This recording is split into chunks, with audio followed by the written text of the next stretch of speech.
वनराज के मुंह पे अनुपमा का एक और करारा तमाचा। और कितने खाएगा ये वनराज शाह जिल्लत के लड्डू। नमस्कार दोस्तों, स्वागत है आपका आपके अपने चैनल हंग्री स्पिरिट्स में। हंग्री स्पिरिट्स देख रहे सारे दर्शकों का मैं अंजू शर्मा दिल से स्वागत करती हूँ। वनराज शाह एक के बाद एक ऐसी प्रेडिक्शन कर रहा है अनुपमा के बारे में कि उसको अपने ही मुंह पे बैकफायर हो रहा है, थप्पड़ पड़ रहे हैं एक के बाद एक, और बापूजी का सीना चौड़ा हो रहा है कि मेरी बेटी। तो आज भी कुछ ऐसा ही सीन हमने प्री कैप में देखा है। तो बात करते हैं, पहले वही निवेदन, जिन्होंने अभी तक चैनल को सब्सक्राइब नहीं किया है कर लीजिए, साथ में दोस्तों बेल आइकन दबाइएगा ताकि आपको हमारे वीडियोस के नोटिफिकेशन मिलते रहें। वनराज शाह जब ये बातें इन सब औरतों के सामने कहता है कि औरतों को कामयाबी हजम नहीं होती, ऐसा होता है वैसा होता है, तो ये सब औरतें चुप खड़ी सुनती क्यों है? बात चुप खड़ी क्यों सुनती है? क्योंकि बेटा कह रहा है इसलिए? क्यों नहीं मुंह तोड़ती है? खैर, पहले बहुत बार मुंह तोड़ा जा चुका है, मगर ये मुंह ऐसा है कि ये बार बार अपना आगे करता है मुंह ताकि मेरे मुंह पे और थप्पड़ मारो। और अनुपमा चाहे अमेरिका में हो चाहे कहीं भी हो, वनराज तक उसका थप्पड़ पहुंचता ही पहुंचता है, क्योंकि अनुपमा वनराज को हमेशा गलत साबित करती ही आई है। चाहे वो कितनी बार कितना भी कॉन्फिडेंट क्यों ना हो कि इस बार तो मैं सही हूं, इस बार मेरी कोई गलती नहीं है, इस बार मैंने जो सोचा है वो सही सोचा है, अनुपमा तो यही करेगी। मगर अनुपमा वो करती है जो सही है। तोशु को वेटर की नौकरी देने पे जो भड़का हुआ है वनराज, अपने चोर बेटे को चोर बनाए रखने में उसको कोई तकलीफ नहीं है, मगर वेटर ना बने, मेहनत ना करे, क्योंकि वनराज शाह का बेटा है। वेटर वाली मेहनत नहीं करेगा, चोर वाली मेहनत कर लेगा। खैर, ये तो उसके रंग ढंग बहुत अच्छे से दिख रहे हैं कि क्या वो करना चाहता है, कैसे करना चाहता है। और ये भी चीज सामने आती है कि आज जो प्री कैप देखा कि चोर को अपना पाला होता है, चोर को पता होता है कि मैंने चोरी की है, चाहे दुनिया को भी ना पता चले, मगर चोर को पता होता है। इसलिए वनराज शाह को पता है कि मैंने अनुपमा के साथ क्या किया है, इसलिए उसको अपना पाला हुआ। क्या प्रेस के सामने बोलेगी? अब घर की इज्जत उछालेगी। तो घर की इज्जत तुमने क्यों रखी थी संभाल के, और कब रखी थी संभाल के?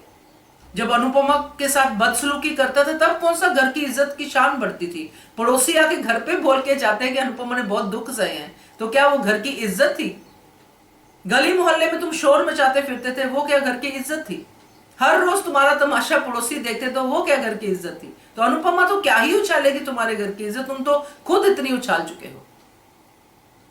तो इसीलिए चोर को अपना पाला, तो उसको लगा कि अब तो सब प्रेस के सामने बोल देगी, क्योंकि वनराज शाह खुद ऐसा है ना, क्योंकि खुद उसने प्रेस के सामने बोला अनुपमा की जीत के ऊपर कि हाँ खुशी तो बहुत है, मगर वो ये गलती ना करे फिर से। कामयाबी उसको बोलने वाला था, मगर इतना ही हुआ। इसलिए वो अनुपमा के बारे में भी यही सोचता है। मगर अनुपमा ने जैसे ही इस बात को मोड़ा, और जैसे ही अनुज ने भी इस बात को समझा कि ये बात नहीं पूछनी चाहिए प्रेस वालों को, क्योंकि वो जानता है कि उसकी अनु इसमें थोड़ा सा एम्बेरस होगी, क्योंकि वो जानता है अनुपमा का पास्ट। वो जानता है कि वनराज शाह ने क्या किया, क्या क्या अनुपमा ने सहा। और वो ये भी जानता है कि जब हमारा रिश्ता टूटा तब भी अनुपमा ने क्या क्या सहा होगा, मैंने तो सहा ही है, मगर वो उसका दर्द भी जानता है। इसलिए उसको इस क्वेश्चन पे थोड़ा सा ऑब्जेक्शन हुआ। मगर अनुपमा तो अनुपमा है, बहुत बढ़िया उसने जवाब दिया कि ये चाट आपको मैं नहीं परोसूंगी। हाँ, बिल्कुल सही बात है। आप औरत की कामयाबी की बात करो, आप उसकी अमेरिका की स्ट्रगल की बात करो, अमेरिका में उसने इंडिया का परचम लहराया है तो उसकी बात करो।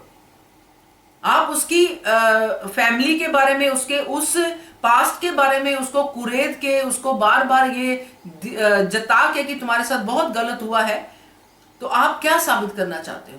सिर्फ अपनी स्टोरी बनाना चाहते हो। तो इस बात को अनुपमा ने पूर्ण विराम लगाया और ये बात कहेगी कि मैं अपनी पर्सनल लाइफ की चार्ट आपको नहीं परोसूंगी।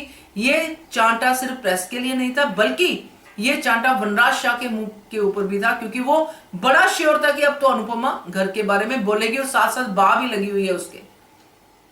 तो मजा आया ये सीन देख के, पूरा सीन देख के और भी मजा आएगा जब अनुपमा की इंटरव्यू आगे बढ़ेगी प्रेस के सामने। वनराज का क्रोध भी बढ़ेगा, इधर वनराज के डायलॉग, उधर अनुपमा के डायलॉग। तो घर वालों के लिए तो पूरी की पूरी एंटरटेनमेंट है, और हमारे लिए भी। क्या कहते हो आप? कमेंट कीजिएगा।